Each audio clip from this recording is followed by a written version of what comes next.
What is going on, WBE fans? It is General Tario bringing you the Pickems for the semifinals.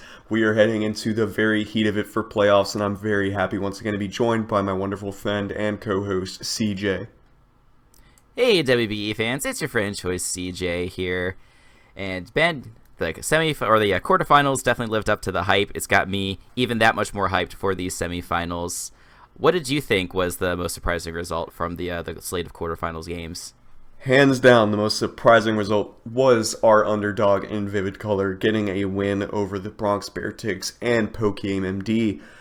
Easily surprised everyone for sure, because Joey was probably the number one team overall for the entire season, and the Vivid just coming in and upsetting in playoffs was pretty huge. Other than that, there wasn't really that many upsets, to be honest. Some analysts still got a few things wrong, but when it came down to it, just by seedings and the overall rankings of the playoffs, it wasn't really anything too spectacular. The games were still very close and very heated. Like, it was a great game versus the Chim Chargers, and the Derb Druddigons came down really close to that one. But overall, the only upset that we had was the South Texas Stabilized over the Bronx Bear Ticks, which was pretty huge. But once again, we highly suggest y'all go watch all those videos and know what to expect for the semifinals, which is what we're going to be going over today. But for the analysts last week, like I mentioned, we missed a few things. Unfortunately, I only went 3-9 for last week's score, as every game did count as 3 points this time around. But the lowest overall was Jacob, as always, with an 0-12 record, while the two greatest were both It's Sock and JB Westside with a 12-0. CJ, of course, still carrying with that undefeated lock record, doing what he does best. But now it seems that the fans are overall in the number one spot with the best winning percentage. So shout out to you guys. I'm now only placed third and actually tied with JB Westside. And we have Uzi Gunner in the second spot overall for the Pickems. So when it comes to like the greatest score, Uzi technically has the best, but since y'all started later, we're doing it off of percentage. So y'all do have the best winning percentage for the Pickems now, and you passed me. But I will try my best to come back here and pick against y'all purely to try and get the win here. But Yeah, we're gonna have to see how that works out. We'll get to the picks when we get there, but your best strategy to beat the fans might be to pick opposite the fans. We'll see if that ends up playing a role in your picks or not, or if you're just gonna go based off of the matchup. it's a little bit tough. I would just like to go against them trying to get the win. But if it's like just something I'm confident in, gotta vote for it. Just want to win no matter what. So. But when it comes down to it for the semifinals matches, we only have 2 games to talk about, actually. And CJ, I'm going to let you go ahead and go over that real quick. Yeah, so rather than split it up where one person does one game and one person does the other game, Ben and I each decided to break down one team in each game.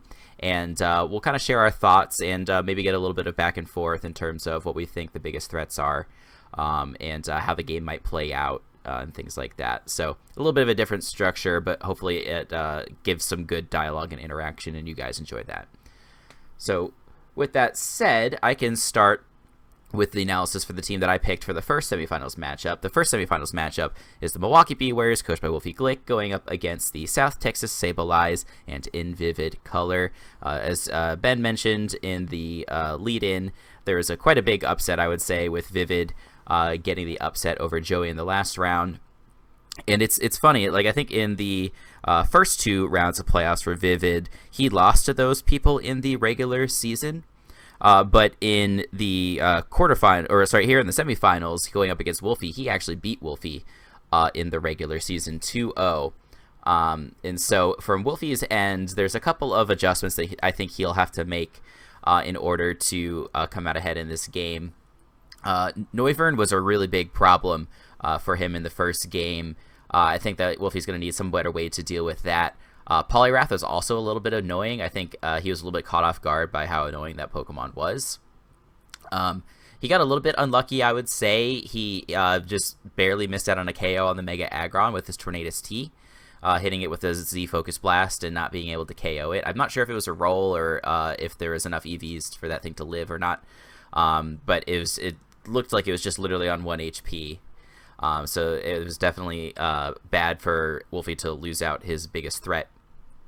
But to deal with like the Neuvern and the Poliwrath, I think probably one thing that'll come for sure, this is not so much for Poliwrath, more for Neuvern, probably some sort of specially defensive Gigalith will be required for that.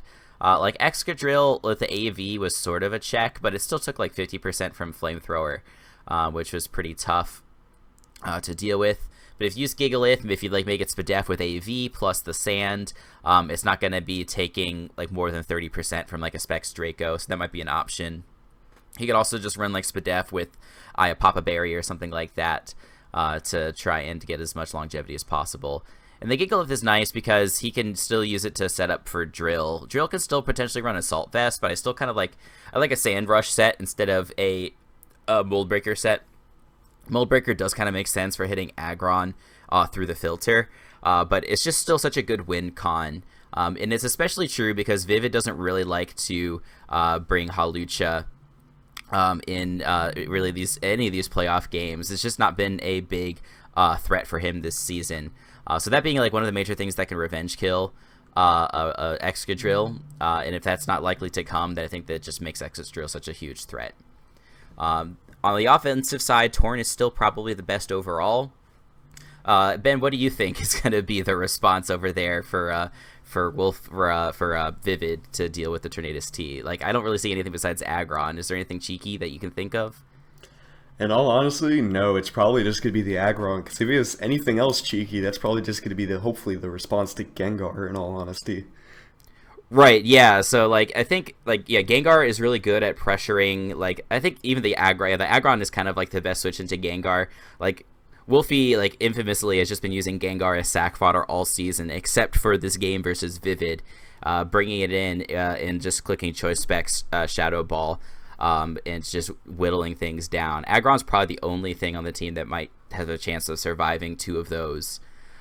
So yeah, basically I think Aggron is really easy to whittle with the Gengar, but also with like Weezing, Gigalith, even like Mandibuzz, and stuff like that. So if Aggron can get weakened, then I think just Torn just goes in. Mew is a little problematic, so I wonder what Wolfie's going to bring to try and deal with Mew. And it's hard because you never know what sort of Mew set is going to come. Like, Mandibuzz could potentially be the check to Mew, but if Mew is Taunt Roost, Mandibuzz doesn't beat it. If he wants to just hit it as hard as possible with, like, Gengar, or with, like, Life Orb or Choice Specs Shadow Ball, if Mew decides to run Sucker Punch, that's going to be a good way to neutralize Gengar. And if Mew has, like, one or two Calm Mind boosts, like, it's not going to die to a Choice Specs Shadow Ball, and it's going to be able to easily take it out with a Psychic-type move. So maybe the way to go is to lure the Mew with something like Savage Spin Out Virizion, or even something kind of nuts like Custap Berry Weezing with Destiny Bond, or like Custap Berry Explosion with Galvanize on the Alolan Golem. Like, that's going to be the way to go with that Mew. Otherwise, I think it can be very, very scary. Blastoise, it could or couldn't come. I'm not really sure. It's like a good response to Aggron and Sneasel, but it's kind of walled by like Tapu Bulu and Poliwrath to an extent, unless you're making some very hard reads. And so if there's not like a really creative way to exploit the Bulu and the Poliwrath, I would consider benching it. If it were me, the 6 that I would bring in this game would be Gengar, Excadrill, Weezing to deal with like the Tapu Bulu, and also the Sneasel, Torrentee, Gigalith, and then probably like that Virizion, like with the Savage Spin Out or something like that, like I called out. A team like that is probably weakest to Sneasel, but I think it fairly well covers everything else. So that's the analysis on my end. I'm curious to see what you have to say about this game, though, and what do you think the biggest threats are going to be? Well, Vivid was kind of carried by Noivern in the first match as those choice specs really just fly through, so I'm definitely expecting that Gigalith to come, like you mentioned, to be like more of an ideal check than Noivern. Rocks are for sure going to be up to limit the Noivern and everything like that, so I don't really know if Noivern's going to be as big as a player in this game as it was the first time around, but I would still love to see it used pretty well, as Vivid has done great with it the entire season. Apart from that, the Mew, like you mentioned, is going to be very important. I think it's going to be a setup as he's been bringing these past few games and playoffs and everything like that he has been using to his advantage. I think one of the most like ideal ones would probably be a Calm Mind, Roost, Psychic, and then Force Thought's a little bit tricky in the last move. You can run like Aura Sphere or Ice Beam. I feel like that's probably the best case moves right there for the overall coverage. That Mew can just set up versus a lot. Of course, if there's still just a choice specs like Gengar in the back, nothing really too much you can do about that. Even with like a +1 Spadef boost, you're going to get blown back majority of the time. But the Mew overall still does plenty of damage. There's a chance we don't see the Gengar this time around, just if Wolfie wants to mix it up. But overall, that thing's going to be scary. But if he wants to bring a similar mute set to last time, that still works, the Super Fang set, but I would like to see like a Z on it to like catch the Mandibuzz off guard, because Mandibuzz was a big problem to kill in his match before. It came down to just air slash flinches and wearing it down with Noivern. So if you're able to Super Fang the Mandibuzz to half and then like Z with like the Ice Beam, for example, then you'd be able to easily get rid of that thing, and that'd be pretty huge. Honestly, I really don't see the Tapu Bulu being able to work. It looks decent on paper, especially versus like the Sand and the Mega Blastoise, but when you look at Weezing, Gengar, Torn, and Mandibuzz, it all really just stops it, and it's just like it's easily to revenge. Like the taunt Sludge Bomb Weezing from last time that was very defensive, easily walled the Bulu that was sub-seed and didn't have to worry about that at all. And also you have to worry about like the grassy terrain. Like, yes, you're helping versus like Excadrill, but Excadrill gets Drill Run anyway, so it's not that big. You might want to abuse Earthquake Spam versus the Sand Pokemon anyways. And also you have to worry about the grass type boosting you're giving to Virizian's Leaf Blade, because offensive Virizian's a little bit threatening versus your team in all honesty. Because when you look at it, if you don't have a defensive Mew, if that Virizion is like SD or even just Life Orb, it's going to be putting in a heavy amount of damage. Mega Aggron is probably the most reliable rocker in the matchup because it just does heavy damage overall, and you're able to take just about one hit from anything. Like you mentioned before, it's probably the most ideal check coming into that Gengar. I would also like to see Thunder Punch potentially, just to catch like Mandibuzz or Blastoise off guard, just to get off a little bit more damage, because those mons could be annoying like you mentioned. But one move that you might want to try to like force on the Mega Aggron is like Roar, because the setup to Ocean was kind of terrifying based off of the Team Vivid brought last time. He basically just lost the setup to Ocean, and he hasn't really been using Sneasel as much lately, so Wolfie might feel more obligated to bring that with just Mono Psychic setup, especially if you're able to weaken Mega Aggron with that Gengar and everything. So that's definitely something you can capitalize on. Even though Vivid doesn't seem to be the biggest fan of Hawlucha, I feel like that's a good thing just because its matchup overall isn't the best. And we probably won't see it at all in this matchup. But that Sneasel, I feel like would be pretty annoying, but once again, he hasn't been bringing it lately. The most like, or the best response to Sneasel would be Sand Excadrill, and of course he just opted to bring that very bulky Soulfest last time, so Sneasel could be a little bit of a threat, especially if you're able to weaken Blastoise. So there's a few things there that Vivid probably needs to mix up a little bit more. But another potential response to Nidoking I'd like to see is like a very Spadef but offensive Soulfest Nidoking. I feel like that would help out a little bit more, just so you don't have to take too much damage on Mega Ag, because Mega Ag would like to take a hit maybe from the Torn and everything else in the back as well, just so you don't lose to the just the combo of Tornadus and Gengar. So just being able to have another check would be a little bit helpful, because overall wall breaking does pretty well in the matchup, and if you're able to get up rocks, it's kind of even difficult for a Spadef Mandibuzz to switch in versus Nidoking, so that'd be pretty nice. But one heat set I would really like to see would be a Rapidash like sweeper, per se at least, because it's not the strongest Pokemon in the world.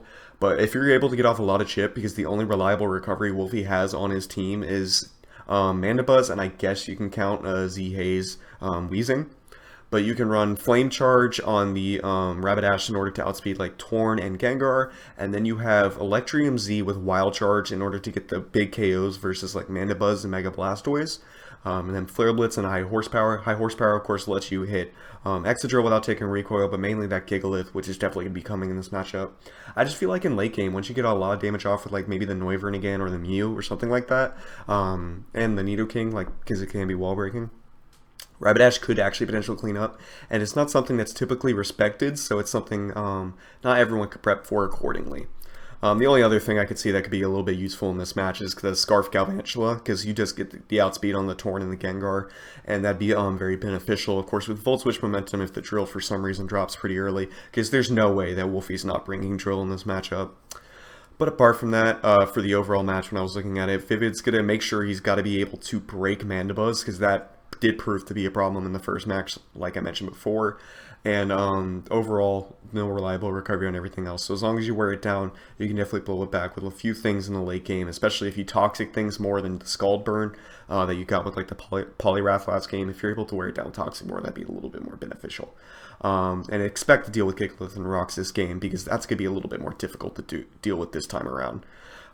So I elaborated a little bit, a lot there, but I definitely feel like Vivid's got a little bit more of a steeper hill to climb this time around, even though he did pick up the win this previously versus Wolfie, if you have to say so, CJ. Yeah. I mean, we're gonna now talk about the picks, I suppose. You and I are actually both locking in Wolfie here, to get the dub over Vivid, which is, it feels bad to do. Like, I love Wolfie, but Vivid's been a good pal this whole season, so I feel bad picking versus him. But yeah, I just think it's an uphill battle, like you mentioned. Mega Aggron being so pressured. We also, it's tough to run stealth rocks on something that's meant to be such a crucial defensive counter to some of his big threats, because you might not even get the opportunity to click rocks. And then, like you called out, like Gigalith, probably going to come and try and set up rocks versus Vivid's team is really going to limit the viability of things like Noivern and Sneasel and Galvantula in the long run, whereas they roamed a little bit free in the last game. It's going to be really tough, but one thing I know for sure is that this is going to be a very exciting game, regardless of how it turns out. There's going to be sleeper win cons on both sides, like that Rapidash set. I love that you called that out. I think that's so good, especially like you mentioned, Mandibuzz is going to be really hard to pressure.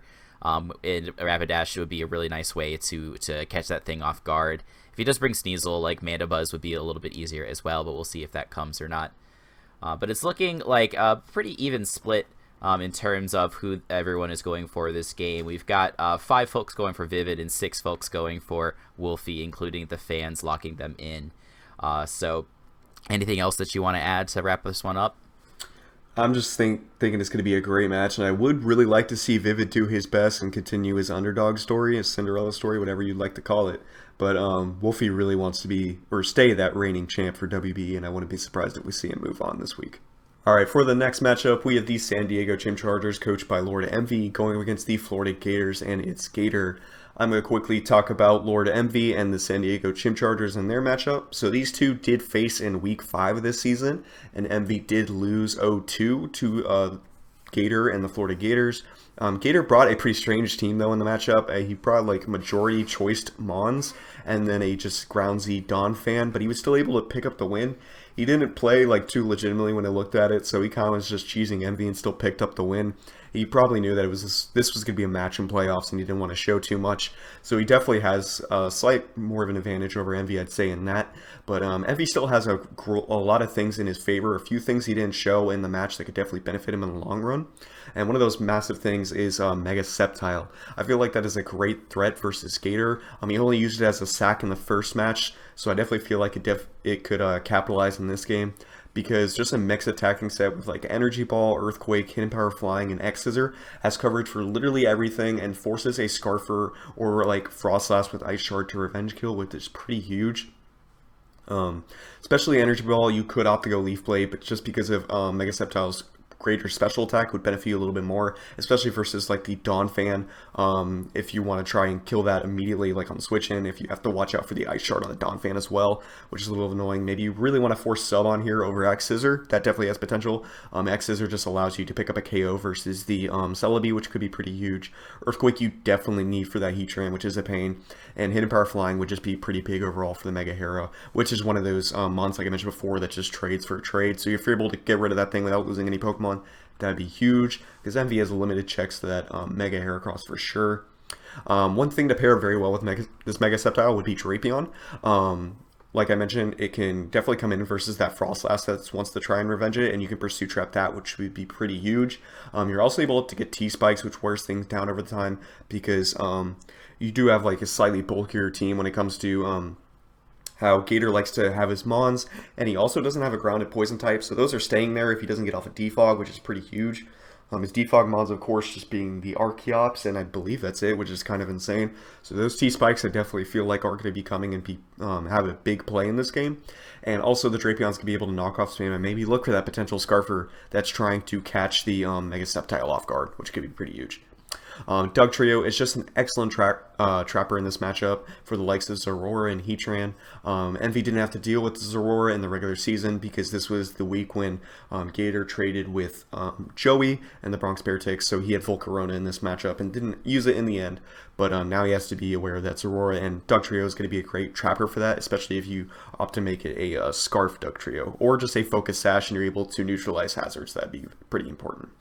But you're also able to run Aerial Ace coverage for Mega Hero, which is huge. Once you get Chip on that, you're going to be able to KO that with Aerial Ace, which would be pretty nice, because once again, Mega Hero is just a massive threat. So Dugtrio is looking very great for just the amount of trapping it can do and get rid of massive threats or counters to some of the Pokemon they have. Like Heatran's very good versus the Victini that you might want to abuse. So you have to be using Dugtrio to the best of the ability. Wouldn't be surprised if we see Shed Shell on Heatran and stuff like that. But it forces an item on Heatran, which is pretty huge. In the match they had before, Azu was a massive threat. I definitely feel like that's going to be the same case here once again. If Gator lets Celebi drop just like he did before, to be fair, he was just spamming Leaf Storm with the Choice Pack Celebi, so I don't really feel like we're going to be seeing that again. But if Celebi does go down at any point and Azu gets up a belly jump, I feel like that's GG, it's Envy. That's going to be very difficult to deal with at the end game. But even then, just a Choice Banded, Azu just does a tremendous amount of work because that thing just hits like a truck and it's just really hard to deal with. Another set that I would love to see, considering their previous match, would be Togekiss.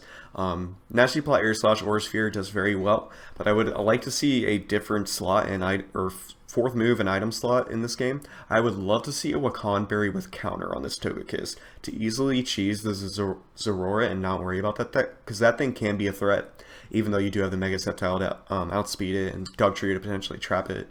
But like Zorora is a threat in every matchup, just because of its speed tier, just because of the amazing like Volt immunity, and just being able to span Plasma Fist and having the fighter coverage. Like all of it's just so good. So if you're able to deal with that mod in the long run, that's pretty good. You might want to also just switch out Nasty Plot for Roost, just so you have Togekiss even after you take the counter hit and everything like that. But one big mon that's going to help versus that Zorora and also the likes of Heatran would be Ditto, because you gain that immunity, which is pretty huge, and you're also able to scout sets, which Envy loves doing with Ditto, which is pretty huge. That's what Ditto is known for best in Draft League, is just seeing what your opponents could be doing. And then Ditto also allows you to copy Mega Hera, because Gator actually doesn't have the best switch-ins to Mega Heracross either. So I feel like that'd be a little bit huge right there in the long run. And lastly, I feel like the best thing that Envy's done with throughout the entire season is we're probably just could see T-Wave road him again with Defog and Hex and everything like that. Just be a nuisance versus the team. Try to get everything paralyzed so Togekiss just para-flinches with Air Slash and tries to like get your opponent on tilt and just cheese something down that's a major threat. So that's probably just the most likely right there. But we're going to see a more serious prep from Gator this week, and I feel like that's going to be more dangerous. And what do you think Gator's actually going to bring this week, CJ, in regards to that? So I can tell you what 6 Mons I think Gator is going to bring here. So I definitely think that Zeraora is coming. I like Scarf Archeops, Celebi, as you called out, is the only real Azu answer. Heatran, Donphan as a T-Wave immunity, and Frostlass is what I think should go in the last slot. So for Zeraora and Donphan in particular, those are really good counters to Envy's, like one of his favorite strategies, which is T-Wave spam. And to be clear, like when Envy's going for T-Wave spam, it's not necessarily that he's just trying to go for Paraflinch with Togekiss. Obviously, it's not what you're implying, Ben, but I think probably a lot of our viewers out there have like a negative, they associate T-Wave with like a negative connotation. But the reason that it works so good on Envy's team is that he's got great wall breakers like Victini and Heracross that really love everything on the opponent's team being slowed down. And so Gator's going to have to take that into account into his prep here. So that's why I think Donphan is going to be pretty important. He brought like a max attack adamant with max speed last time, but I think he'll probably go with a slightly bulkier variant. He could even go with like something like Assault Vest if he really wanted. In the last slot there, or in his item slot there, but I'm not sure if he will. Zeraora is also a really great deterrent for T-Wave spam. It's going to be a fairly good switch into most Rotom and Togekiss sets. And then I actually like a sub 3 attack Zeraora quite a bit, just because, Envy, of course, does have his own Pokemon with an electric immunity in Sceptile. So if you switch in that Sceptile, Zeraora goes for Plasma Fists. That would obviously be a recipe for disaster. It'd be a bold switch in, for sure, but just being able to have substitute gets rid of all that uncertainty. And it makes it really nice too, because like if Ditto comes in and then traces the Zeraora and gets that Volt Absorb ability, now you have a substitute versus that thing, and you're going to be able to play around that much more easily. Or if Zeraora has up a sub already when Ditto tries to switch in, now it can't copy the Zeraora. And then just in general, like protecting itself from revenge killing from Sceptile, Dugtrio, things like that, I think is really, really clutch. So I really like that sort of Sub-Zero aura set. You did a great job of identifying Sceptile as being really, really scary here. It doesn't need anything fancy, just a mixed attacking set. I definitely expect a lot of prep to counter that. Ice Shard on Donphan just like last time, Scarf Archeops just like last time, and then I did mention I think Frostlass is pretty sneaky good here, just because it does have that Ice Shard for the Sceptile, and it does have super effective options for things like Victini, Rotom, and Togekiss that are all going to be definitely annoyed by Frostlass. Drapion is the one thing to watch out for, but you could potentially run some cheeky options for the Drapion. Whether it's like, Will-O-Wisp Pain Split or something like that. You could potentially run like Ice-C to just hit it as hard as possible, assuming it's not Assault Vest or something like that. There's lots of potential ways to hit that Drapion. You can even throw off a Destiny Bond versus that thing, which would be pretty nice. It's just as long as the Drapion's not going for T-Spikes, expecting your switch out. But yeah, otherwise, Celebi 100% has to come to deal with Azu. The only other water resist being Keldeo, doesn't really like play rough, and can't really hit Azu with anything hard in return. Heatran is probably the Pokemon I'm most interested in terms of what item and what set it's going to have, because it's so pressured this game by both Victini and Sceptile. But you just see like this is sort of like the dream situation where you have Victini with like a choice set and U-turn. It just U-turns on the Heatran switch, and the Dugtrio comes in and traps it, and basically paves the way either for like a Scarf V-Create Victini, Scarf Blue Flare Victini, and then also just the 4-attack Sceptile that you mentioned. So I think he has to run Shed Shell. He brought the choice specs last time, and that was a cool option, but I just don't see how that's feasible here. He just has no other responses to Victini otherwise. Yeah, the other Mons that I didn't call out, like Keldeo, I don't think is super viable here. Kangaskhan, not going to bring. Heracross, it just doesn't outspeed much, and then there's 3 Pokemon that resist the dual stabs, being the Rotom, the Togekiss, and the Azu. So it's just not that great this game, per se.